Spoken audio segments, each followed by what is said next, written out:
Welcome back. We were looking at this earlier. Markets and investors still seem very optimistic about the government of national unity in South Africa.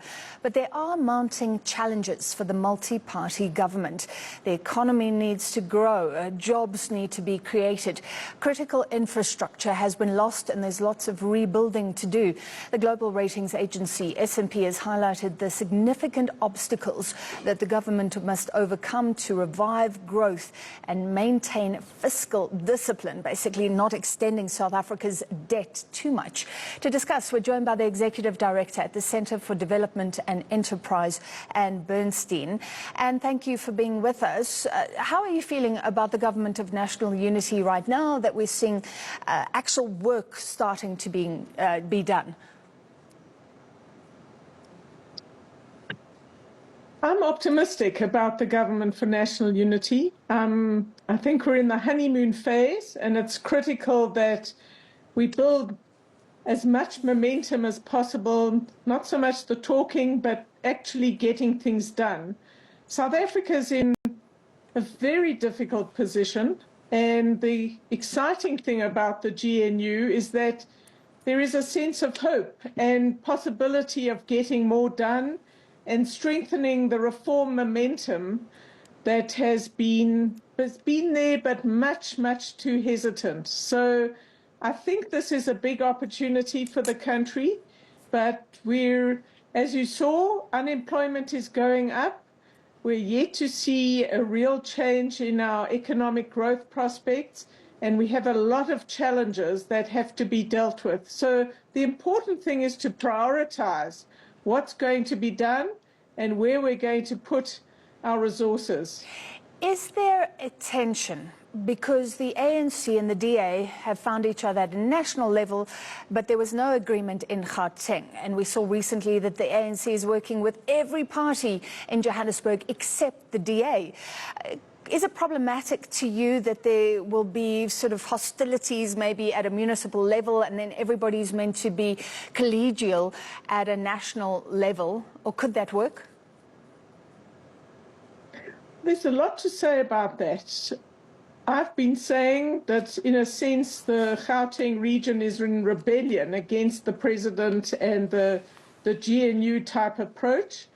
But maybe I'm wrong, and they're worried about the local government elections, and they don't want anyone to come into government in Gauteng that will want to get rid of corruption, because there's an enormous amount of corruption, and actually spend the public's money properly and get things done.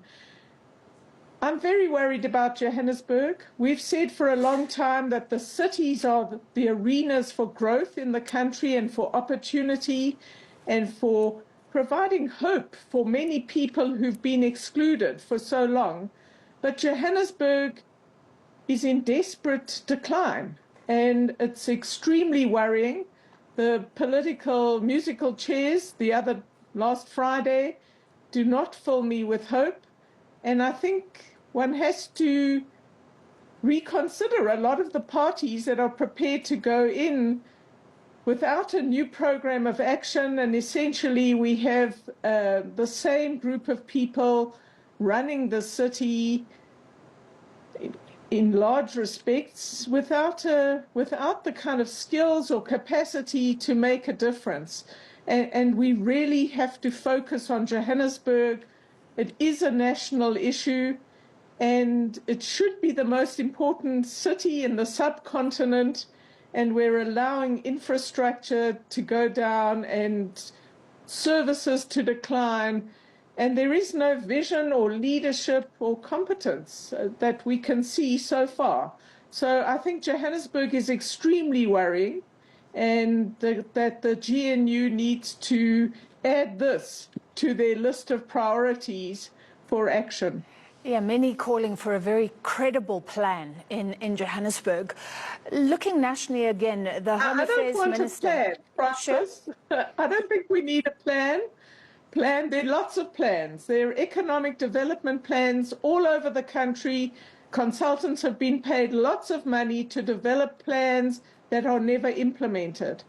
What Johannesburg needs is effective leadership. We need a vision for what this city could be, and then the skills and determination to turn it around.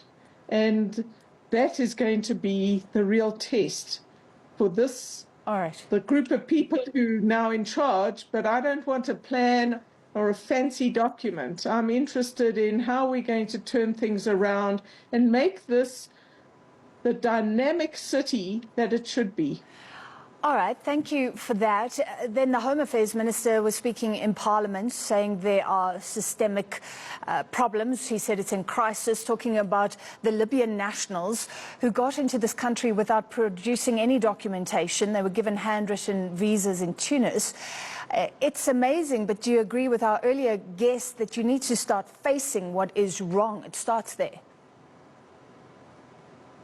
Well, I agree with the new minister that skills and how we deal with migrants is a very important issue for the country.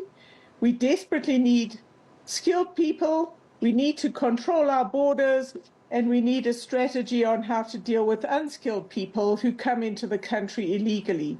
So we're in this bizarre situation where this is a department with a long history of corruption, and it should be digitized, the whole system, as soon as possible. You'd get greater transparency, you would help to minimize corruption. But what the country needs is a migration policy, and we've been calling for this for a long time. We seem to allow all sorts of people, from Libyans to unskilled workers, to come into the country pretty easily, but we're extremely tight and difficult and obstructive in bringing in the skills South Africa needs. So if we're going to grow this economy, the Department of Home Affairs is very important. We need a policy that says we need skills, from project managers to maths teachers to all sorts of entrepreneurs who can help grow the economy and in that process provide more jobs for South Africans. And we need to make sure that our borders are as unporous as possible. It's not possible to have a perfect strategy, but having a Libyan sort of opposition training, military training camp that nobody knows about is a reflection of the extremely poor governance that this country has had and continues to have. And we hope the GNU will change. All right, we appreciate your time as always. Thank you. Executive Director at the Center for Development and Enterprise, Ann Bernstein. Let's take you